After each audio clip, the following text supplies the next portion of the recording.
You're now listening to Voices of Lynn. My name is Justice, and I'll be your host for this episode of Table Talks. For this series, I'll be speaking with local residents, business owners, elected officials, students, as well as current and former employees of businesses here in Lynn to discuss how the COVID-19 pandemic has had an effect on them either personally or professionally, and what are some of the things that they're doing to get through it.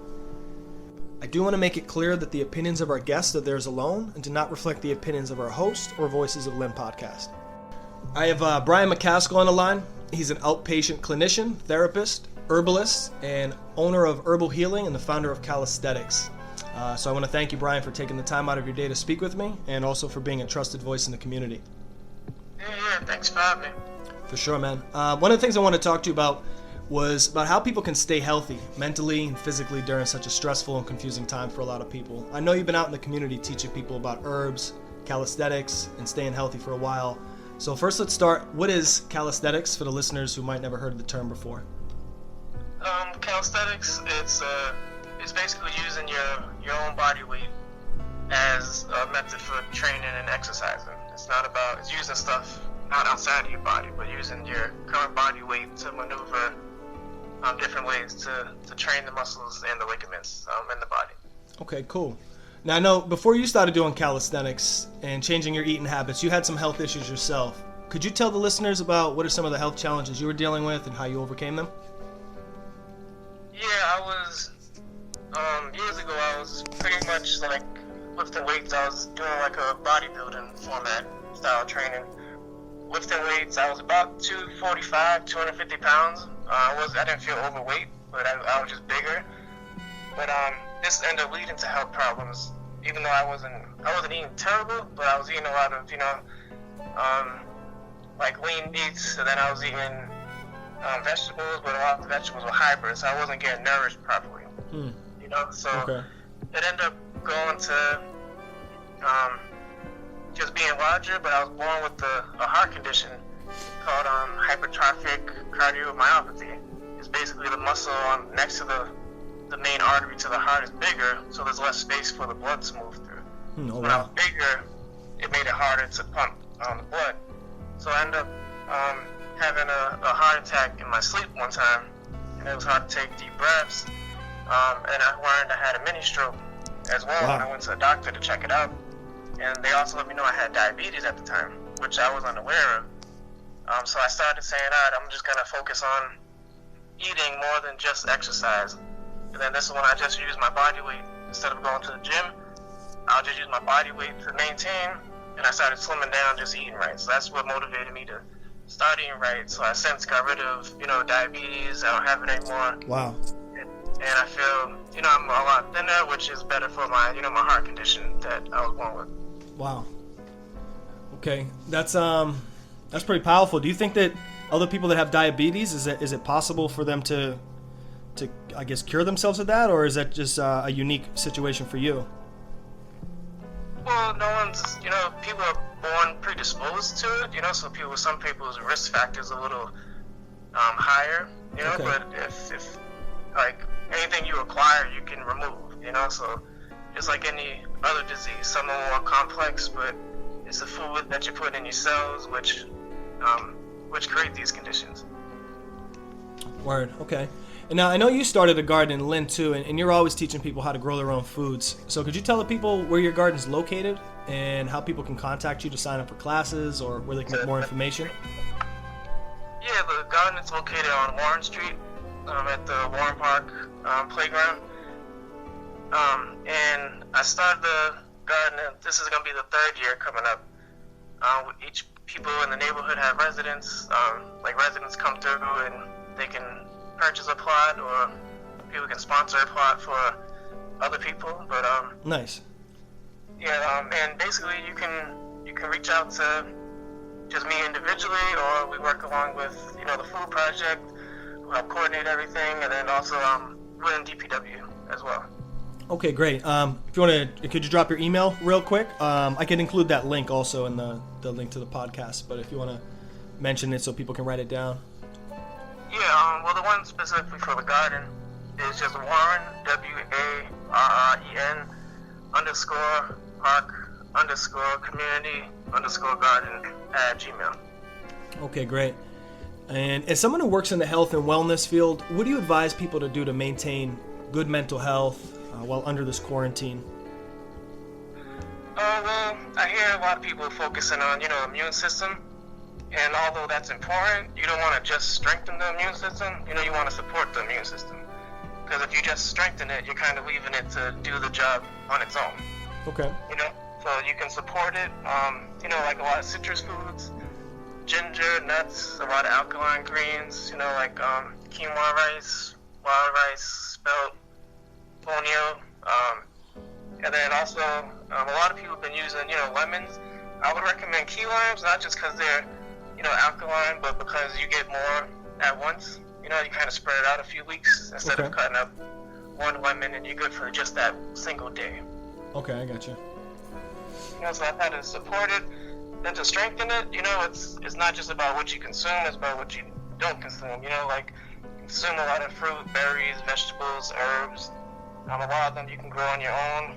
And then, just avoiding certain things, not things that weaken the immune system, obviously smoking excessively, alcohol, but usually the trigger is stress. So that's kind of the focus. You want to target the root problem, not so much just decreasing lifestyle choices. Right, okay.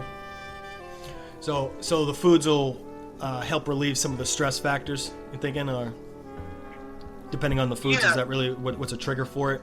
Because people are stressed under it for different reasons, but I'm sure that the foods compacted onto that aren't helping. So by changing some of the dietary habits, you think that also relieves stress? Yeah, definitely. I can kind of get into that if we have time. Yeah, if you could share a few tips or some insight on that, absolutely. Yeah, well, the thing with stress, there's just like discipline, everyone has discipline, it's just what you discipline to, right? There's always this good stress, bad stress, it depends what you're applying it to, Mm-hmm. So the thing with stress is, when you're stressed, it's one of those, warm emotions, but it becomes physical because the sodium molecule in the body has all these electrolytes, because sodium is an electrolyte, it starts losing the electrons.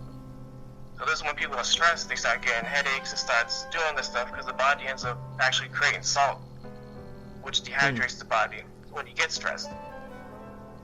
Right? So you have sodium molecules, you start losing, and basically sodium's job is to maintain the water in the body. So it starts losing the electrons, so it's going to try to find it somewhere in the body. Right? Whenever you're deficient in something, if you're deficient in calcium, your body's going to pull calcium from the bones, from the joints, and send it to, the hair, the skin, the eyes, the nails, other places that need it. Same thing with blood. If you're not consuming enough iron, it pulls it from the blood, but then you develop these symptoms. You might go for a run, and then your bone breaks because it's low in calcium, but you don't notice it until it happens. Same thing with iron. You might become anemic and not realize it. So what happens with sodium, it starts losing those electrons. It's going to connect with whatever has free electrons. The element that has free electrons is chloride. So now you have sodium chloride, which is salt.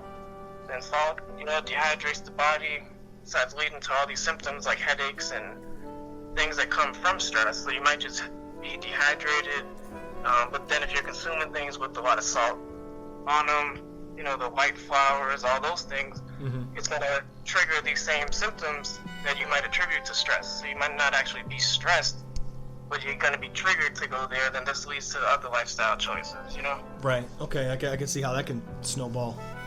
Yeah. Wow, that's some jewels right there. I appreciate you sharing that. Yeah. One of the things people say about living a healthy lifestyle is that they either don't have the time or it's too expensive to buy healthy foods. And I know people have the option to grow at home, but what are some people do anyways, what are some small steps that you'd advise people to begin a more healthy routine and potentially develop that into a lifestyle? Well, once you start eating things that nourish your body, your appetite somewhat diminishes, because you have, your body's made of minerals. So like the junk foods, the stuff that we consider not healthy, has like pretty much 0 to 10 actual minerals. So you're trying to get the 102 minerals the body needs, but you're getting a very low amount. So you're gonna continue to eat, Right. Okay. So you're gonna stay hungry. So it's trying to get those higher mineral foods, which typically it's foods, that are fed by the sun, the fruit, the vegetables, the herbs. But some small things is like in the morning, even if you eat a healthy breakfast, it's still going to take energy to digest, so it's avoiding those foods that are very hard to digest, because then your energy level will be up. You won't feel as tired, because if you feel tired, what happens? You're probably going to sit down and eat, Right. So then you're going to end up eating something for lunch, and then dinner, you're tired, so you probably eat a little more because you're going to sit down and relax, but now you're just overconsumed. Okay. So eating those foods not too difficult to digest, you start having more energy, you start doing other things as opposed to choosing then those common foods that people choose to eat. Right. What are a few of those things that are not so tough to digest? A few that you can mention? Yeah, specifically for breakfast foods, like we'll say people starting off their day, some breakfast foods. I'd say stick with liquids. It doesn't always have to be smoothie, because those can get kind of expensive. But just fruit stuff that you can kind of eat on the go. Something small, something that kind of fits in one hand, so to speak. Not something you have to prepare, because that also wastes some time in the morning where you can sit down and relax and plan out your day. Okay. Another question I had was about, you just made me think about the digestive part of it. And you said taking some time to sit down and eat. Does, when you eat standing up or sitting down or laying down in bed, is there any difference in how the food's digested? And is there one more or less healthy than the other? Not so much as far as digesting it, but I think if you're laying down or sitting down hunched over, over a table, your posture's not good, which also, decreases your energy. It's not going to make you feel ready to stand upright and do things, Right on. Okay. Well, what are some of those foods that people can grow right now if they're not able to at the garden, but they could grow maybe in their apartment if they don't have a garden? Are there any particular things you'd recommend that people could start growing, like maybe today or this weekend or something? Or are there any videos that you have where you're already talking about that, showing people how to grow inside their own home? I would say the simplest thing to grow, is always herbs. A lot of them don't need much sunlight. Even if they don't need always direct sunlight to grow. So if you're indoors and you don't have direct sunlight to put a plant, or something like things like rosemary, basil, thyme, stuff to add to your foods. And most herbs are naturally, detoxifying. So to kind of get rid of those things that are hanging around that you might not normally filter out throughout the day if we're not as active, if we're kind of inside more. Right on. Okay. What about any citrus fruits, like any fruits or vegetables that pretty much all, I'm assuming, need direct sunlight, but I'm not a gardener myself, so that's kind of why I'm asking for your intake on that, or your input rather. Well, I think right now a lot of the citrus foods, are in season, so usually they're kind of pretty stocked at the supermarket, like lemon, key lime, guava. Usually those take a little bit longer to grow, but you can grow things like tomatoes, which are pretty high in vitamin D as well, which usually if you're not out to get direct sunlight, foods that contain vitamin D, foods that grow outside, like tomatoes, leafy greens, those all contain vitamin D, so you're not going to become deficient in that while you're having to stay inside more. Right. Okay. And what about those indoor gardening kits that you have with like the artificial lights and stuff? Do those have any effect on the nutrient levels of the foods, or not really? Well, somewhat, because if they're usually fed from, sun's obviously the best one, but there's ones that people can get for themselves, to at least start off. If you don't have, like a green thumb, but you know how to water stuff, there's something called Tower Garden. What is that? Tower Garden? Yep, Tower Garden. It's about, I want to say 4 feet tall, but all you need is you kind of plug it in, waters itself. If you can get direct sunlight, I mean, the more the better. But right. If not, and this place, company, they make it affordable They have initiatives for, like after-school programs, and, Girls Inc. actually, and Lynn has one. They can donate some to some of those, like, nonprofits and stuff like that. Oh, cool. And they have a lot of resources as far as guides for stuff to grow, so you can kind of learn all of this as soon as you get it. And I think the payment, it could be like the different payment plans as well, depending on what you can afford. But they make it pretty much available to anyone willing to purchase it. Wow, okay. Well, thank you for sharing that. That sounds pretty awesome. Yeah. And now, you're a business owner yourself. Can you let people know how this pandemic has affected your business in any way, whether it's positive or negative, if any effect at all? Well, as far as the Calisthenics Lynn business, as far as training clients, we get to use, as far as media and Zoom and those outlets and FaceTime, still able to run those sessions and guide people, but not being out physically to do everything.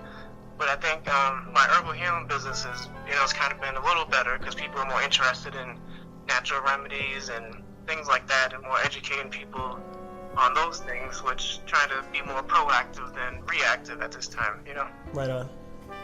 Okay, so there's some silver lining there, at least in this situation, is people thinking of not just what can they do for immediate resolve, but what they can do to maybe get in a better mood to start making better decisions and making healthier choices. So that's really cool. And people staying home, working out. I see more people doing calisthenics. That's why I posted on my page a free exercise guide that people can just download. It has different routines. For anyone that wants it, it's free. It has different routines for like beginner, intermediate, advanced, for different parts of the body. If you don't want to, if someone didn't sign up for any training or one-on-one sessions, people have that available. That's awesome. Where could they find that immediately if they're tuning in to this podcast? Where would they find that? Facebook, Instagram, both? Both. I put it might be easier Instagram because the link is in the bio, but I can post it again to my Facebook page, or you can just click on it and scroll down. It was, I think around the time all this started, I posted it, so it's not too far down my timeline. Okay, cool. And what's your handle on IG so they can quickly access that page? At Calisthenics Lynn. Okay, perfect.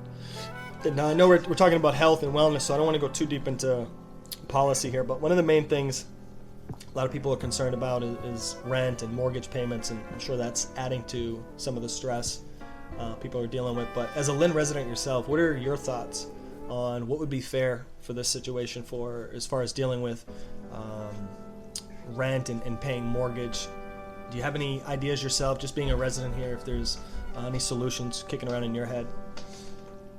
Well, yeah, I think there's always, the freeze or, waivers and things like that, not just for, like, renters, but I think requiring the, say, landlords or people that own the buildings to pay up, it's not fair to them either. Right. This time, so I think there should be a relief just from them, because then it goes across the board, providing them relief, then they're not requiring residents to, pay those expenses, and able to kind of take what they have now to get through this period of time, since we don't have a set timeline on this. Okay, well, I appreciate you sharing that idea, at least. I think at this stage, the more ideas added to the conversation, the better. And another thing I want to ask you too, in addition to like the home growing and community gardens, are you familiar with freight farms, the indoor temperature controlled farming containers? And yeah. You are? Okay. Do you think these would be something to improve food access for vulnerable communities? Or do you think that's, what are your thoughts on that? I know they're big in some of the bigger cities, like Boston, Cambridge, I know, have them. I actually got to tour one of them when I was in grad school a few years ago, and got to see how it works. And, there's a lot of maintenance work, but as far as getting it started, the startup is pretty simple and straightforward. But there's a lot of, educational pieces that can be added to it while people actually do the work to bring people in and educate, and you don't have to, just rely on them. You can kind of learn that and apply it on a small scale at home, Right. Now, do you think that that's something that would complement some of the existing community gardens, and whether it's Food Project or Lynn Grows, and I know there's some greenhouses as well. Do you think freight farms would be a helpful addition for Lynn, at least? Yeah, I mean, and because I think the main thing is that one, it doesn't take up much space, and it can, it can move around if there were any developments or expansions in like the community. You can move it around and everything too. True. But at this point, do you think it's even if it's helpful, do you think it's, I don't want to say necessary, maybe be the right word, but do you think there'd be a strong demand for something like that, or we've got enough community gardens and greenhouse space for Lynn? Well, I'm always going to say the more the better, but I think maybe it's not one or the other. I think maybe just people contributing to both. Maybe we don't need as much as we might think, but having access to both kind of combined together, we kind of see where we're at and then say, all right, now we hit a limit or anything like that. Right on. Cool. Well, hey, I appreciate you sharing your insights and sharing some tips with the listeners. And if there's anything else you'd like to say to either the Lynn residents, elected officials, or the president in general, this is your time. You get an opportunity. Is there anything you'd like to say? Well, I think during this time, I think a lot of things people neglect, they're kind of forced to deal with now. If people don't want to do it forcibly, like things like the mental health and stress and all those things people don't do. But I would say, trying to use this time to your advantage, however best you can get by. You don't want to just develop a higher tolerance for this stuff or become more durable. You want to kind of come out as a better person, use Right. these same skills that instead of being at work making copies or fax and stuff, making phone calls, maybe apply those same skills to yourself. And then when all this is over, you kind of tap into maybe you develop a new interest or things like that, trying to be more positive but also stay proactive with what you all want to do for yourself, your family, and everything. That's great. That's great. Anything you'd like to say to our elected officials, or was that basically just that's a message that's for everybody? Yeah, I think the same thing could be said for them. I just think I think they've all been kind of as proactive as possible, and especially keep people up to date. I think kind of checking in with those updates, but then while you're home, there's no reason to add more to it. Kind of get those updates from the area, then go back to focusing on improving yourself during this time, since that's something we kind of have a lot more of at this point. Right on. Sounds good. Well, again, Brian, thank you again for the work that you do in the community, for keeping people educated, helping people stay healthy and make wiser choices. Thank you again for your time. Yeah, thanks again for having me. For sure. Enjoy your day, man. Be well. All right, you too.